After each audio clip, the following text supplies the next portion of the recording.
يا عصام، يا عصام، يا عصام، عمال انده عليك بقالي قرن، انت ما بتردش ليه يا ابني؟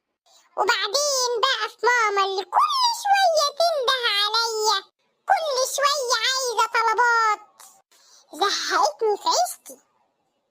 اقعدي بقى اندهي مع نفسك، انا مش هرد عليكي.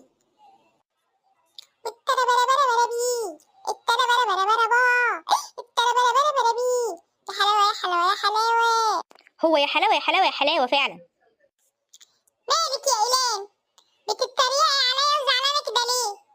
وانت شايف ان لما ماما تفضل تنده عليك وتنده عليك وانت قاعد هنا عمال تغني وسامعها وهي بتنده عليك ومش عايز تعبرها، دي حاجه ما تضايقنيش؟ أنا مش سامع، هي ماما ندهت عليا؟ ايوه ندهت عليك وانت سامع وعارف انها بتنده عليك ودايما تطنش ماما. وهطنشها ليه يا إيلان؟